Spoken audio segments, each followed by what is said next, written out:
Querido Jesus, lerei agora as páginas da tua vida, que elas me levem a te amar cada vez mais e que tuas palavras firam o meu coração e me levem a mudar de vida.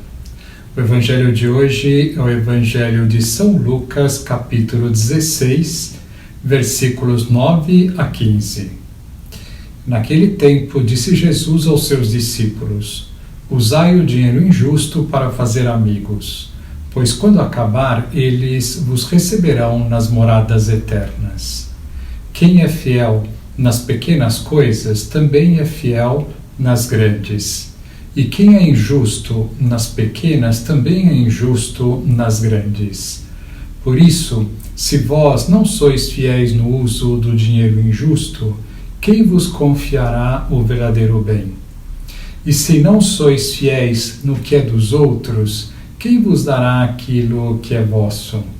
Ninguém pode servir a dois senhores, porque ou odiará um e amará o outro, ou se apegará a um e desprezará o outro. Vós não podeis servir a Deus e ao dinheiro. Os fariseus, que eram amigos do dinheiro, ouviam tudo isso e riam de Jesus. Então Jesus lhes disse: vós gostais de parecer justos diante dos homens, mas Deus conhece vossos corações.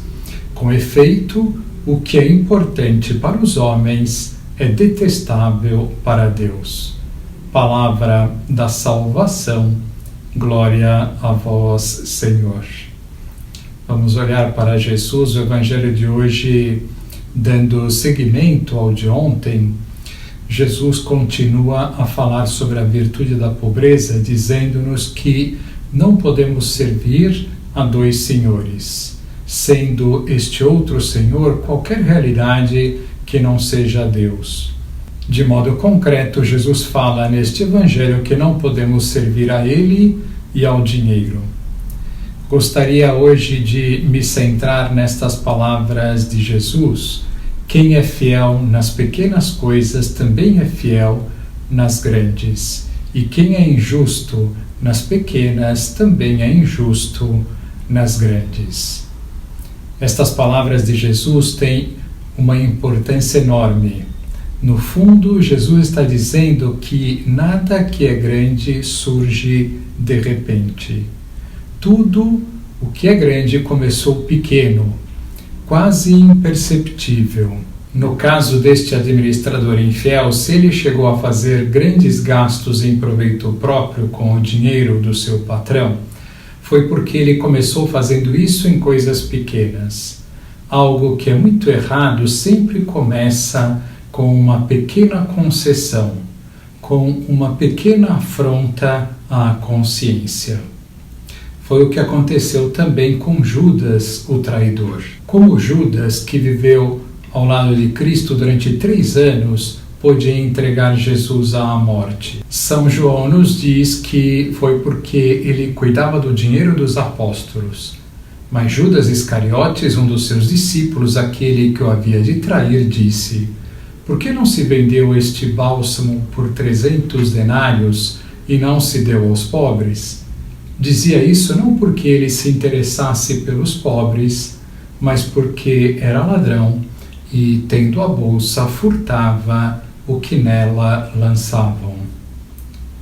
Que duras e realistas são estas palavras de São João.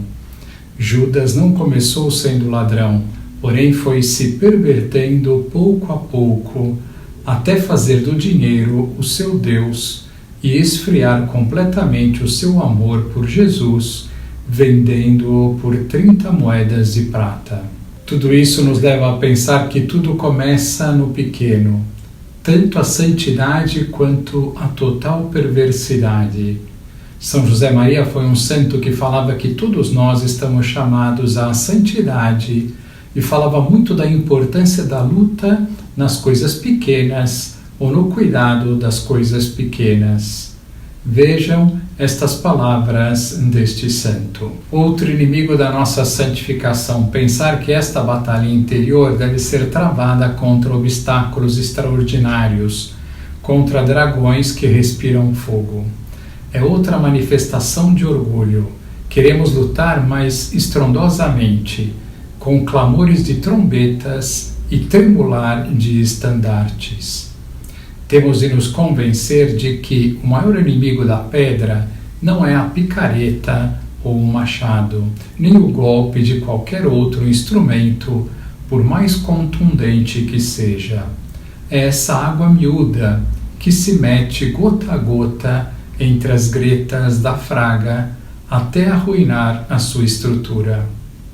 O perigo mais forte para o cristão é desprezar a luta nessas escaramuças que penetram pouco a pouco na alma até a tornarem branda, quebradiça, indiferente e insensível às vozes de Deus. Ouçamos o Senhor que nos diz: quem é fiel no pouco também é fiel no muito, e quem é injusto no pouco também é injusto no muito. Isto é o mesmo que recordar-nos: luta a cada instante nesses pormenores aparentemente pequenos, mas grandes aos meus olhos. Vive com pontualidade o cumprimento do dever. Sorri a quem precise, mesmo que não estejas bem. Dedica sem regateares o tempo necessário à oração. Acode a ajudar quem te procura. Pratica a justiça, ampliando-a com a graça da caridade.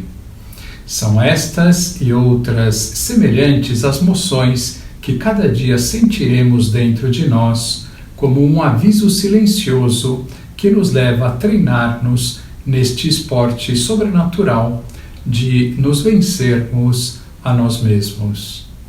Que lição nós podemos tirar do Evangelho de hoje? Sermos fiéis nas coisas pequenas. Logo que cedermos em algo errado, por menor que seja, saibamos pedir perdão a Deus e recomeçar.